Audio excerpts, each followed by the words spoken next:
오늘 우리에게 주시는 하나님의 말씀 시편 27편 1절부터 9절까지 말씀입니다. 시편 27편 1절부터 9절까지 말씀. 저와 함께 한 절씩 교독하시겠습니다. 주님이 나의 빛, 나의 구원이신데 내가 누구를 두려워하랴. 주님이 내 생명의 피난처이신데 내가 누구를 무서워하랴. 나의 대적자들, 나의 원수들, 저 악한 자들이 나를 잡아먹으려고 다가왔다가 비틀거리며 넘어졌구나. 군대가 나를 치려고 애워싸도 나는 무섭지 않네. 용사들이 나를 공격하려고 일어날지라도 나는 하나님만 의지하려네.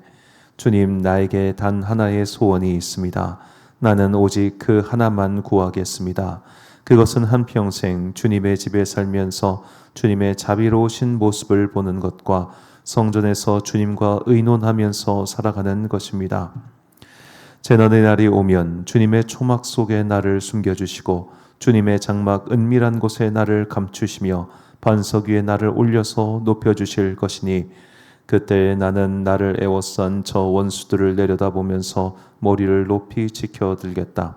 주님의 장막에서 환성을 올리며 제물을 바치고 노래하며 주님을 찬양하겠다. 내가 주님을 애타게 부를 때에 들어주십시오. 나를 불쌍히 여기시고 응답하여 주십시오. 주님께서 나더러 내게 와서 예배하여라 하셨을 때 주님, 내가 가서 예배하겠습니다 하고 대답하였으니 함께 있습니다.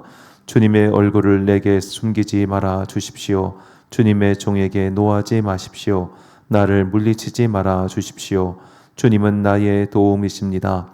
나를 버리지 마시고 외면하지 말아 주십시오. 주님은 나를 구원하신 하나님이십니다. 아멘. 가장 안전한 곳으로 라는 제목으로 하나님의 말씀 선포하겠습니다. 우리가 성경을 봉독할 때는 세번역 성경으로 읽고 이제 본문을 이렇게 분석을 할 때는 개역 개정 성경으로 분석을 하고 있습니다.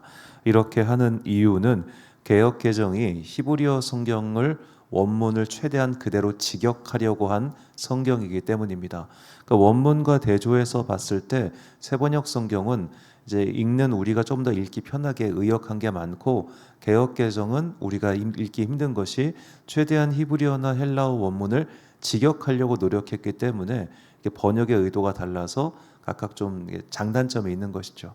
그래서 뭔가 원어에 대비해서 분석을 할 때는 개역 개정판이 조금 더 용이하기 때문에 장절 분석을 할 때는 제가 개역 개정판을 이용하고 있습니다. 자, 개역 개정판으로 오늘 본문 3절을 보면 이렇게 말씀이 나옵니다. 군대가 나를 대적하여 진칠지라도 내 마음이 두렵지 아니하며 전쟁이 일어나 나를 치려 할지라도 나는 여전히 태연하리로다. 자, 태연하리로다. 우리가 성경을 많이 읽어보면 이 단어가 굉장히 낯설다라는 것을 느낄 수 있습니다. 실제로 개역개정 성경에서 태연하다, 태연이라는 이 단어는 욥기와 시편역이 딱 2번밖에 사용되지 않습니다. 웬만하면 잘 쓰지 않는 단어라는 것이죠. 자, 여전히 태연하다는 도대체 어떤 의미일까요? 이것은 히브리어 바타흐라고 하는 단어를 번역한 것인데 바타흐는 신뢰하다, 안전하다라는 뜻으로 구약 성경에서 약 160번 정도 사용한 아주 널리 쓰는 단어입니다. 신뢰하다, 안전하다. 자, 우리는 무엇을 신뢰할 수 있을까요? 조금 더 이제 일상에 비유하면 어떻게 이거를 좀 설명할 수 있을까 생각해 보니까 이 계약 관계로 설명하면 될 것 같다는 생각이 들었습니다. 자, 우리 교회도 이제 월세를 매달 냅니다. 자, 매달 낼 때 우리 건물주가 저를 신뢰하겠습니까? 아니면은 교회라는 이름을 신뢰하겠습니까? 건물주가 신뢰하는 것은 계약서와 보증금입니다. 보증금이 있을 때까지는 이제 예를 들어 제가 월세를 이번 달 못 내더라도 보증금에서 까면 될 거 아니에요. 그러니까 보증금이 있는 동안에는 그리고 계약서가 남아있는 기간 동안에는 주인은 저를 신뢰할 겁니다. 계약 관계가 확립되지 않은 신뢰 관계는 사실 굉장히 약한 관계입니다. 나는 그 사람 믿어서 돈 빌려줄 수 있겠죠. 그런데 그 마음이 사실 마음 한켠으로는 되게 불안불안한 게 있을 거예요. 제가 진짜 돈을 갚을까 안 갚을까. 이런 것은 히브리어 바타흐의 의미가 아닙니다. 신뢰가 아니라는 겁니다. 신뢰 관계는 계약서, 이거를 어길 경우는 이런 처벌이 있기 때문에 쟤는 이것을 지킬 거야. 혹은 이런 담보가 있기 때문에 이것을 지킬 거야 라고 하는 계약 관계에서 오는 온전한 신뢰. 이게 바타흐의 의미입니다. 자, 그런데 이렇게 계약 관계에서 오는 신뢰가 흔들릴 때 언제 흔들리나요? 상대가 계약을 이행하지 않을 때 우리는 이 신뢰가 흔들립니다. 믿음 생활도 마찬가지라는 거죠. 우리가 하나님을 신뢰합니다. 그렇죠? 신뢰하지 않는 사람이 없습니다. 그런데 이 하나님에 대한 신뢰가 흔들릴 때가 있습니다. 나는 주님을 믿고 이것을 결단하고 시행했는데 하나님께서 내가 기대하는 바를 함께 동행해 주지 않으실 때, 내가 분명히 이렇게 행동하면 주님께서 이렇게 응답하실 줄 알았는데 그 응답이 오지 않을 때 우리는 이 신뢰가 조금씩 흔들리는 것을 경험하지요. 자, 그리고 우리와 하나님 사이의 신뢰를 흔들려고 하는 무리들, 그런 세력들은 그 흔들린 그 틈을 아주 집요하게 파고듭니다. 이것을 잘 보여주는 이야기가 열왕기하 18장에 나오는 히스기야와 그리고 예루살렘을 당시 둘러쌌던 아수르 왕의 부하 랍사게의 대화 속에서 파악할 수 있습니다. 이 히브리어 바타흐가 한 장에 가장 많이 나온 에피소드가 열왕기하 18장이기 때문입니다. 자, 먼저 열왕기하 18장 5절을 보니까 히스기야가 이스라엘 하나님 여호와를 의지하였는데, 이게 바타흐입니다. 그의 전후 유다 여러 왕 중에 그러한 자가 없었으니. 자, 히스기야가 여호와를 정말로 전적으로 신뢰했습니다. 그 신뢰에 대해서 하나님께서 응답해 주셔서 그의 통치 전반에 평안을 주셨습니다. 그런데 그 신뢰가 깨지는 사건이 발생했으니 바로 아수르의 군대가 예루살렘을 치러 온 것이죠. 그리고 아수르 왕의 사신이었던 랍사게는 아주 집요하게 이 히스기야와 그리고 유다 백성과 그 여호와 하나님 사이에 이 신뢰 관계를 깨뜨리게 노력합니다. 자, 이게 랍사게의 대사인데요. 열왕기하 18장 19절부터 30절 사이에 랍사게는 이 바타흐라는 단어를 무려 6번이나 사용해 가면서 이 신뢰 관계를 깨뜨리려고 공격을 합니다. 제가 노란색 부분만 그냥 쭉 읽어드릴게요. 제가.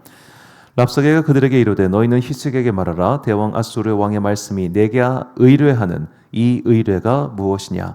내가 이제 누구를 의뢰하고 나를 반역하였느냐? 이제 내가 너를 위하여 저 상한 갈대 지팡이 애굽을 의뢰하도다. 애굽의 왕 바로는 그에게 의뢰하는 모든 자에게 이와 같으니라. 내가 내게 이르기를 우리는 우리 하나님 여호와를 의뢰하노라 하리라마는 또한 히스기야가 너에게 여호와를 의뢰하람을 듣지 말라. 자, 의뢰하다 이 바타흐가 6번 나오면서 랍사게는 뭘 말하고 있는 건가? 너희 지금 속고 있는 거야. 잘못하고 있는 거야. 너희들 의뢰하는 거 그거 아무 의미가 없어. 너희가 하나님을 신뢰한다고 그 신뢰가 지금 무슨 소용이 있는데, 이러면서 계속해서 그 틈을 노리고 파고들고 있는 거죠. 자, 이게 조롱입니다. 집요한 믿음을 향한 조롱. 우리가 믿음을 지키고 살 때 우리의 주변 사람들 중에는 이거를 입으로 내뱉는 사람이 있고 내뱉지 않는 사람이 있을 뿐, 이런 류의 조롱은 우리에게 굉장히 흔한 일입니다. 내가 믿음 생활을 열심히 지키고 있습니다. 교회를 열심히 다니고 기도를 열심히 하고 하나님의 뜻에 따라 최선을 다해서 선하게 살았습니다. 그런데 내 삶 가운데 곤고함이 오고 가난함이 오고 병이 오고 환난이 오면 사람들은 우리의 믿음을 당연하게 조롱해요. 당연하게. 그러니까 욥의 친구들이 와가지고 함께 울어줬다가 그 다음에 너 분명히 죄 지은 거 있을 거요. 그러지 않고서는 너의 인생에 이런 일이 일어날 수는 없어. 이런 식으로 계속해서 욥을 공격한 이유도 여기에 있는 겁니다. 우리가 하나님을 의뢰하고 하나님을 신뢰하고 하나님과 함께 할 때 우리의 삶 가운데 그저 요동하지 아니할 무언가만 가득해지면 누군들 예수 안 믿겠어요. 내가 이번 주에 교회 등록하고 교회 다니기 시작하자마자 사업이 잘 풀리고 뭐 관계가 잘 풀리고 뭐 헤어졌던 사람이 돌아오고 그런 온갖 기적들이 일어난다면 누군들 예수 믿지 않겠습니까? 왜 사람들이 그렇게 무당 같은 걸 찾아가겠어요? 뭔가 속이 시원시원하게 네가 지금 안 되는 건 집에 있는 나무 때문이야. 그거 뽑아버려. 이렇게 얘기하니까 시원시원해서 하는 거 아니겠어요? 근데 믿음 생활은 그렇지 않더라는 거죠. 너무나 많은 변수 속에서 우리는 고민하고 근심하고 어려워하면서 이 신뢰가 조금씩 바스러질 때가 있더라는 겁니다. 자, 다윗에게도 그런 삶의 순간이 있었겠죠. 다윗이 무슨 잘못을 했습니까? 다윗은 사실 최선을 다해서 적들을 물리친 것밖에는 없었습니다. 그의 마음속에 그 어린 마음에 공명심이 있어서 내가 여기서 골리앗 쓰러뜨려 가지고 나 영웅 돼야지, 그런 마음으로 그 일을 했다면 그는 영웅이 되기도 전에 골리앗에게 맞아서 전사했을 겁니다. 자, 다윗은 정말로 여호와 하나님의 이름의 영광만을 위하여 나갔습니다. 그리고 승리했습니다. 그에게 뒤따라온 전쟁 영웅이라는 칭송은 그저 부록에 불과했습니다. 그런데 그놈의 부록이 문제였습니다. 달라고 한 부록도 아니었습니다. 그것 때문에 왕이 자기를 질투했고 그래서 사위로 삼았지만 그것도 감시의 수단에 불과했고 결국은 반역자로 몰려서 죽임을 당할 뻔했고 도망자 신세가 됩니다. 자, 그렇게 어려움을 계속 겪는 거죠. 10대 시절에, 이걸 우리의 삶권에 비유를 해보자고요. 내가 10대 시절에 하나님께 무언가를 결단을 했어요. 내가 정말로 주님을 열심히 섬기고 주님을 사랑하고 주님께 나의 인생을 드리겠다고 결단을 했어요.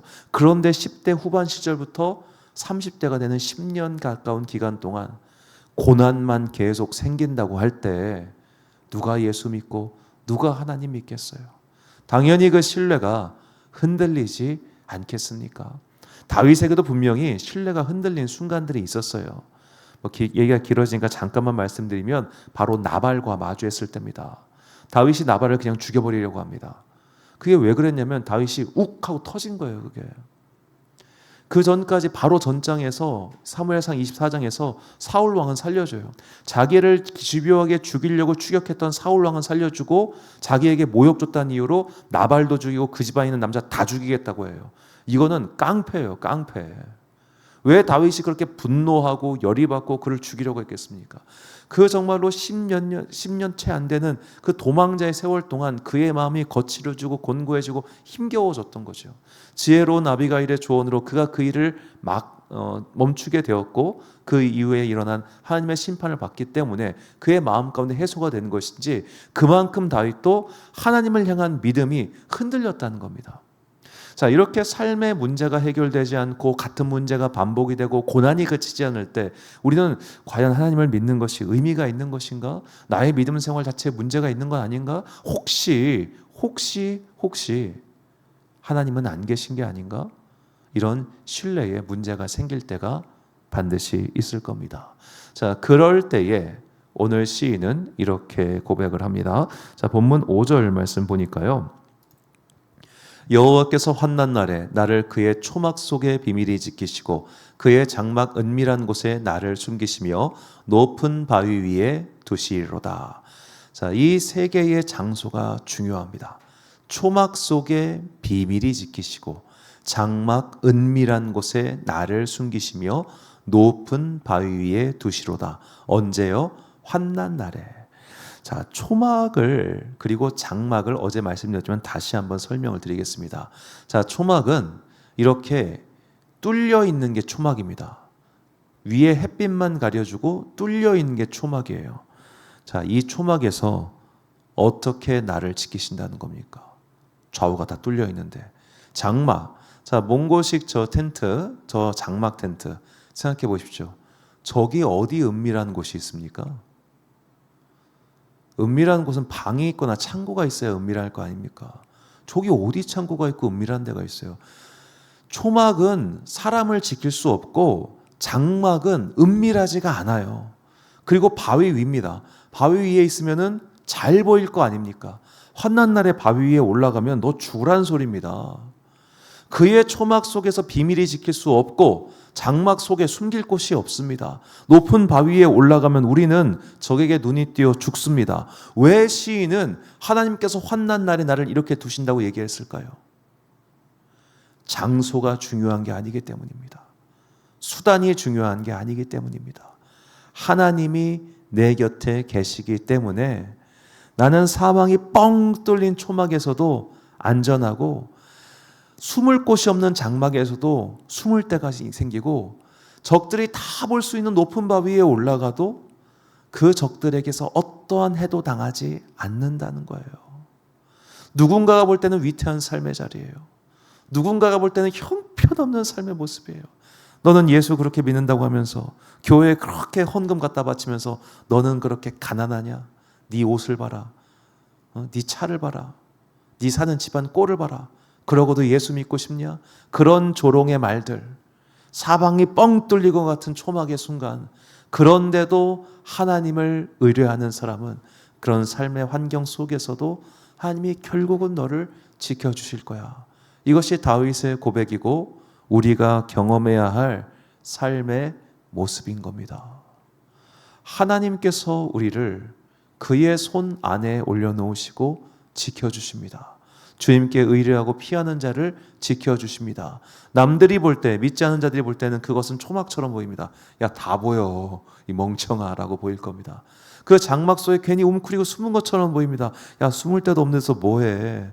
너의 초라한 집, 너의 초라한 방어체계, 너의 초라한 삶 가운데 어디 숨을 데가 있고 어디 지킬 데가 있으며 어디 적들이 wal렸을 때 네가 피할 데가 있겠어 라고 그렇게 조롱을 할 겁니다. 그러나 그 모든 것들을 뛰어넘는 하나님의 능하신 손이 우리를 어떠한 환경 가운데서도 지켜주실 것입니다. 왜냐하면 그의 장막은 땅의 장막이 아니기 때문이죠. 히브리서 8장 1절과 2절 말씀 보니까 지금 우리가 하는 말의 요점은 이러한 대제사장이 우리에게 있다는 것이라. 그는 하늘에서 지극히 크신 이의 보좌 우편에 앉으셨으니 성소와 참 장막에서 섬기는 이시라.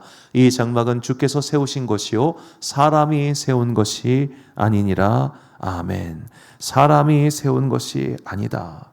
사람이 세운 것이 아니기 때문에 우리는 우리를 향해서 돌격해오는 그런 모든 세상의 조롱과 악으로부터 반드시 피하여 살 수 있게 될 것입니다. 그렇기 때문에 오늘 우리에게 중요한 것은 내가 신뢰하는, 내가 의지하는 그분을 향하여 걸어가는 것이며, 그냥 걸어가는 것이 아니라 내가 최대한 계약을 이행하는 거예요.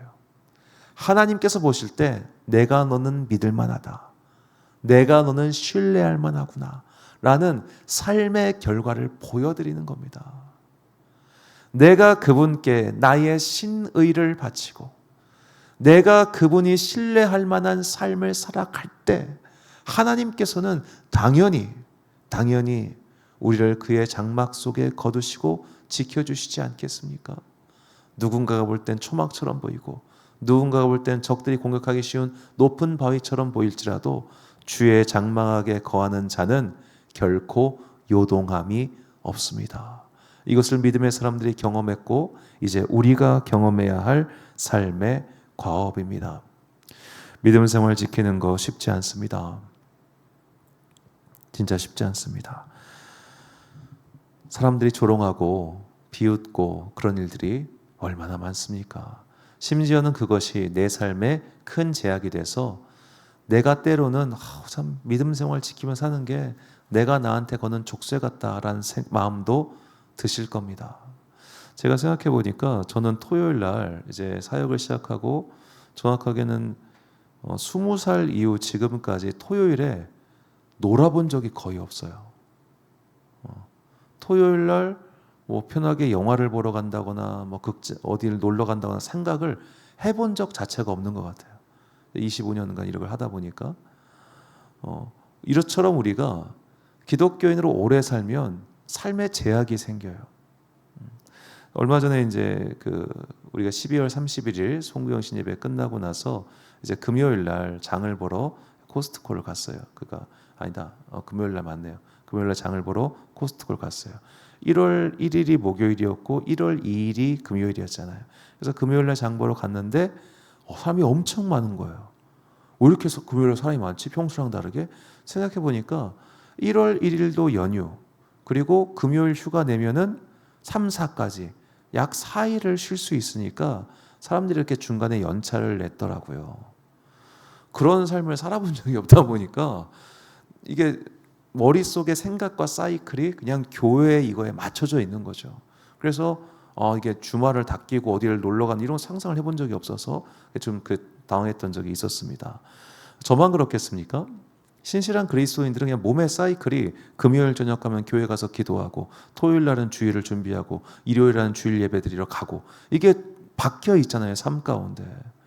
그러니까 우리 교회 집사님도 휴가를 항상 그냥 그렇게 생각하고, 주일을 그냥 뭐 강조한 적도 없는데 항상 주일 전에 돌아와가지고 주일날 예배 드리고, 혹은 주일 예배 드리고 출발하고, 그렇게 하시더라고요. 스스로 제약을 거는 거예요. 스스로 삶을 피곤하게 만드는 거예요. 이게 누가 볼 때는, 아니 주임님 그냥 일요일 날 끼고 여행 갔다 오셔도 되잖아요. 아니 그렇게까지 하실 필요 있어요? 그 누가 강요한 것도 아닌데, 그 누가 지키라고 막 안 지키면 잡아간다 그런 것도 아닌데. 이게 우리가 하나님을 신뢰하기 때문에 내 스스로 삶의 제약을 거는 겁니다. 이 신뢰가 또 흔들리지 않기 위해서는 오늘 나를 지켜주시는 하나님의 은혜를 체험해야 됩니다. 내가 그분께 나의 신의를 드릴 때, 또 그분께서 나를 삶의 위기 가운데 지켜주실 때, 이 두 가지가 함께 가야 믿음이 온전하게 지켜질 수 있습니다. 환난이 없는 믿음 생활이라면 참 좋겠습니다만, 성경은 우리에게 반드시 환난이 있을 것을 이미 예견했습니다. 그러므로 오늘 내가 하나님을 신뢰하고 살아갈 때 오는 삶의 여러 가지 제약과 환난에 대해서 이상하게 생각하지 마십시오. 그거 처음부터 예견되어 있었던 겁니다. 그런 것 때문에 하나님을 향한 나의 믿음이 흩어져서는 안 됩니다. 경고했잖아요. 알려줬잖아요. 알려줬는데도 거기에 걸려 넘어지면 본인만 손해지. 그 모든 환난을 넘어서고 그 모든 걸림돌을 넘어선 이후에 우리는 분명히 우리 삶 가운데서 역사하시는 하나님의 손을, 능하신 손을 만나게 될 것입니다. 시간 관계상 다 말씀 못 드리는데 이게 사도 바울의 여정이었어요. 사도 바울이 로마를 향해 출발하잖아요. 그런데 왜 태풍이 와요? 왜 뱀한테 물려야 돼요? 왜 표류해야 돼요? 결국 그 배에 있는 모든 자들을 구원하시기 위한 하나님의 섭리 가운데 그 일이 일어나잖아요. 그런데 그 중간에는 그게 보이지 않아요. 그 중간에는 우리의 삶도 마찬가지일 겁니다. 때로는 유라굴로 같은 광풍이 바람이 불어가지고, 혹은 옆에 있는 사람 누군가가 억지를 부려가지고 지금 가야 된다고, 지금 가면 안 되는데 괜히 그 억지 때문에 자기까지 피해를 보고, 그런 일들이 참 삶 가운데 많겠으나 우리가 하나님을 향한 신뢰를 흐트러뜨리지 않고 끝까지 믿음을 지키고 거룩한 삶을 영위해 나가면 주님께서는 그 신뢰에 응답하사 우리의 삶을 더욱더 안전한 곳으로 이동해 주실 것입니다. 시편 기자의 고백이 우리의 믿음의 고백되기를 소망합니다. 시편 84편 11절과 12절 말씀 함께 봉독하겠습니다. 시작. 여호와 하나님은 해요 방패이시라. 여호와께서는 은혜와 영광을 주시며 정직하게 행하는 자에게 좋은 것을 아끼지 아니하실 것임이니이다. 만군의 여호와여, 주께 의지하는 자는 복이 있나이다. 아멘. 사랑하는 지혜빛 광성교회 성도 여러분, 그리고 이 새벽 함께 깨우고 계신 귀한 주님의 자녀 여러분, 겸손히 주를 섬길 때 괴로운 일이 많으나 구주여 내게 힘주사 잘 감당하게 하옵소서. 이 워싱턴 글래든 목사의 찬양의 고백이 우리의 삶의 고백되기를 간절히 소망합니다. 우리가 주님을 신뢰하고 믿음을 끝까지 지킬 때 날마다 평안한 건 결코 아니에요. 항상 우리의 믿음을 조롱하고 시험하고 넘어뜨리려고 하는 더럽고 악한 영의 세력들이 우리의 발목을 잡으려고 들 것입니다. 그럴 때마다 주님을 더욱더 강하게 의지하는 마음으로 그 모든 유혹과 조롱과 방해를 뿌리쳐서 우리가 끝까지 믿음의 길을 지켜 나아갈 때 주님께서는 분명히 우리가 이전에는 보지 못했던 놀라운 신뢰와 놀라운 믿음과 놀라운 사랑으로 우리의 삶을 감싸주실 것입니다. 2026년 한 해 믿음을 결단하고 그 믿음을 끝까지 지킴으로써 살아계신 하나님의 보호를 체험하는 그런 여러분과 제가 되시기를 주님의 이름으로 축원합니다. 우리 함께 찬양 괴로울 때 주님의 얼굴을 보라, 이 찬양 올려드리신 후에 함께 기도하겠습니다.